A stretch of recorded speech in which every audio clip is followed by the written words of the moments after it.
नमस्कार दोस्तों, स्वागत है आपका night horror podcast YouTube channel पर। एक बार फिर से मैं हाजिर हूँ आप सभी के सामने एक नई हॉरर कहानी के साथ। दोस्तों, ये कहानी छत्तीसगढ़ के रहने वाले महेश जी की है। तो ये कहानी उन्हीं की जुबानी सुनते हैं, मगर उससे पहले अगर अभी तक आपने हमारे चैनल को सब्सक्राइब नहीं किए हैं तो प्लीज़ चैनल को सब्सक्राइब कर दें। और अगर आप सभी में से किसी के साथ भी ऐसी कोई घटना या आप बीती हो तो हमें आप उसे इंस्टाग्राम पर भेज सकते हैं। आपके उस कहानी को मैं अपनी आवाज़ देकर इस यूट्यूब चैनल पर अपलोड करूंगा। मेरी इंस्टाग्राम आईडी डिस्क्रिप्शन में मिल जाएगी। तो चलिए बढ़ते हैं कहानी की ओर। हेलो दोस्तों, मेरा नाम महेश है। आज जो कहानी आप सुनने जा रहे हैं वो कोई बनावटी कहानी नहीं है, बल्कि मेरी खुद की ज़िंदगी का एक ऐसा हिस्सा है जिसे मैं आज तक नहीं भूल पाया। ये कहानी है उस पुराने घर की जो मेरे दादाजी का था और खामोश पड़ा है, मगर उस खामोशी के पीछे कुछ ऐसा है जो आज भी मेरी रूह को हिला देता है। मैं पैसे से एक स्कूल टीचर हूँ। मेरी पत्नी रेखा एक समझदार महिला है और हमारी 8 साल की एक बेटी संगीता जो बहुत ही चंचल स्वभाव की है। करीब 3 साल पहले मेरे दादाजी का निधन हुआ था। वो छत्तीसगढ़ के एक सुदूर गांव में रहते थे। एक ऐसा गांव जहां अब कोई ज़्यादा आता जाता नहीं है। दादाजी का घर अब 3 सालों से बंद पड़ा था। गांव वाले कहते थे कि वहां अब कोई नहीं जाता, वहां कुछ अच्छा नहीं लगता है। मगर शहर में किराए और ज़िंदगी की भागदौड़ से परेशान होकर मैंने सोचा कि क्यों ना वही पुराना घर दोबारा ठीक करके वही रहा जाए। हमने सब कुछ समेटा और एक ठंडी फरवरी की सुबह हम गांव पहुंच गए। घर बिल्कुल वैसा ही था जैसा यादों में था, बस अब उसमें जान नहीं थी। छत से जाले लटक रहे थे, दीवारों पर सीलन थे और घर के पिछले हिस्से में एक बड़ा नीम का पेड़ था जो दादाजी ने खुद लगाया था। अब वो पेड़ सूख चुका था। गांव वाले जब हमें घर में घुसते देख रहे थे तो उनके चेहरे पर कुछ अजीब सा भाव दिख रहा था, जैसे कोई डर या अफसोस। शाम होते होते हमने थोड़ा बहुत सफाई कर ली। रेखा ने किचन में कुछ चूल्हा जलाने की कोशिश की और संगीता पूरे घर में दौड़ रही थी जैसे वो कोई खजाना ढूंढ रही हो। रात को हम सब थक कर सो गए। रात के करीब 3 बजे मेरी नींद खुली। अंधेरा बिल्कुल सन्नाटे में था, मगर घर के पिछले हिस्से में से कुछ खड़खड़ाने की आवाज़ें आ रही थी। मैं उठा और टॉर्च लेकर बाहर गया। कुछ नहीं था, मगर नीम के पेड़ की डालियाँ ऐसे हिल रही थी जैसे किसी ने उन्हें जोर से मोड़कर झकझोर दिया हो।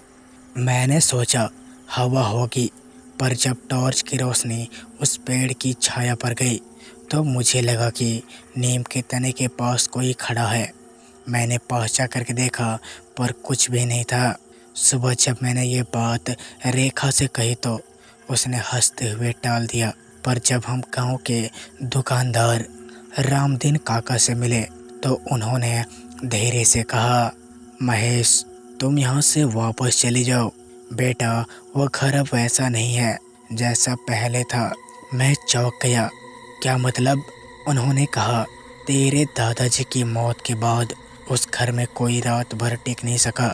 जो भी गया उलझ गया। घर के पीछे का वो सूखा नीम का पेड़ है ना, अब वो पेड़ नहीं बल्कि कुछ और बन चुका है। उसी रात जब मैं घर के स्टोर रूम की सफाई कर रहा था, एक पुराना लकड़ी का संदूक मिला, भारी और धूल से सनी हुई। खोलते ही उसमें एक पुरानी डायरी मिली। डायरी के पन्नों में लिखा था 25 फरवरी। रात को नीम के पेड़ के नीचे किसी को खड़े देखा। आंखें चमक रही थी। वो इंसान नहीं था। मैं ये देख दंग रह गया। तीसरी रात संगीता मेरे पास आई और बोली, पापा, वो बाबा कौन है जो मुझे दरवाजे से देख रहे थे? मैंने पूछा, कौन बाबा? उसने कहा, वही जिनके चेहरे पर धुआं था और जो नीम के पेड़ के पास से मुझे इशारा कर रहा था। यह सुन मेरे शरीर में सिहरन दौड़ गई। अब मुझे समझ आने लगा था कि ये सिर्फ पुराना घर नहीं बल्कि किसी गहरे रहस्य और अधूरे टोटके का अड्डा था। वो डायरी, नीम का पेड़ और संगीता की बातें सब एक भयानक साजिश की ओर इशारा कर रहे थे। पर किसने किसने किया टोटका और क्यों? क्या दादाजी की मौत सिर्फ बुढ़ापे से हुई थी या कुछ और था? इन सवालों का जवाब छुपा था घर के उस हिस्से में जहाँ कोई जाने की हिम्मत नहीं करता था। उस रात में जल्दी सो गया, लेकिन नींद गहराई ही थी कि अचानक एक सपना आया। मैंने देखा मेरी माँ जो 3 साल पहले गुजर चुकी थी वो उसी पुराने आंगन में बैठी हुई है। उनके हाथ में दिया है। मैं तुरंत पसीने से भीग चुका था। उठकर घड़ी देखी, रात के 3:15 हो रहे थे। सुबह रेखा की आंखें सूजी हुई थी। पूछा तो बोली, कल रात ऐसा लगा जैसे कोई हमारे कमरे में आया था और मेरे तकिए के पास कोई बैठा हो। ये बात मैंने टाल दी। सोचा शायद थकावट का असर है, पर धीरे धीरे ये सब हमारे रोज की जिंदगी का हिस्सा बनने लगा। एक शाम संगीता आंगन में अकेली खेल रही थी। हम दोनों बरामदे में बैठे चाय की चुस्की ले रहे थे। तभी वो दौड़ती हुई आई और बोली, पापा, दादाजी मुझे कहानी सुना रहे थे। उन्होंने कहा कल फिर आएंगे। मैं ये सुन हक्का बक्का रह गया। कौन दादाजी? मैंने पूछा। वो जो सामने कमरे में रहते हैं ना, वही। आपने तो कहा था कि वो स्वर्ग चले गए हैं। संगीता ने बड़े ही मासूमियत से पूछा। मैं और रेखा एक दूसरे को देखने लगे। हमारा गला सूख गया। घर की पिछली ओर एक छोटा कमरा था जहाँ दादाजी पूजा किया करते थे। हमने उस कमरे को आज तक नहीं खोला था। उसी शाम मैंने हिम्मत कर दरवाजे खोला। धूल, जाले और एक अजीब सी बू कमरे के कोने से आ रही थी और उसी कोने में लोहे का एक संदूक रखा था। उस संदूक में एक पुरानी सी किताब मिली, तंत्र साधना से जुड़ी, और अंतिम पन्नों पर मेरे पिता का नाम लिखा था। उस रात मैं फिर से सो गया और सपने में आया। इस बार माँ के साथ पिताजी भी थे। माँ रो रही थी और पिताजी बस एक ही बात कह रहे थे, मैंने कुछ अधूरा छोड़ दिया था महेश। इस घर में कर्ज बाकी है और वो अब तो चुका देना। सुबह उठा तो मेरा सिर फटा जा रहा था। रेखा ने बताया, रात भर मैं सोते हुए तंत्र मंत्र की तरह कुछ बोल रहा था। घर के तहखाने में एक पुराना संदूक रखा था जो हमेशा बंद रहता था। मैंने उसे खोला। उसमें कई चूड़ियाँ, पुराने फोटो और एक राख भरी डिबिया थी। डिबिया के नीचे कुछ शब्द लिखे थे, इस राख को चूल्हे में मत जलाना वरना जो बंद है वो खुल जाएगा। पर यह सब क्या था? कौन सी राख? और सबसे डरावनी बात, संगीता अब रात में नींद में चलने लगी थी और अक्सर दादाजी के कमरे में जाकर खड़ी हो जाती। एक रात रेखा ने मुझे झकझोर कर उठाया। महेश, पीछे वाले कमरे में कोई है। मैंने खटखट की आवाज़ सुनी। मैं उठकर पीछे गया और देखा कमरे का दरवाज़ा खुला हुआ था और दीवार पर किसी ने ताज़ा ताज़ा लिखा था, महेश, समय आ गया है। मैंने जैसे ही वो शब्द पढ़े, कमरे की लाइट झपकने लगी और मुझे किसी के सांस लेने की आवाज़ें सुनाई देने लगी। और उसी रात संगीता बार बार उस दादी से मिलने की बात करती रहती। तो हमें यकीन हो चला था कि ये घर अब वैसा नहीं रहा। कुछ यहाँ तो था जो हमें यहाँ नहीं रहने देने वाला था। सुबह उठकर सबसे पहले हमने घर में पूजा रखी। मैं चाहता था कि माँ बाप की आत्मा को शांति मिले, लेकिन जब रेखा ने पूजा की थाली उठाई तो पूरा कमरा धुएं से भर गया। हवन की लो बिना किसी हवा के बुझने लगी। रेखा कांपते हुए बोली, महेश, मुझे यहाँ कुछ ठीक नहीं लग रहा। लगता है जैसे कोई हमें देख रहा है। मैंने उसे दिलासा देने की कोशिश की, लेकिन मेरे दिल में भी डर बैठ चुका था।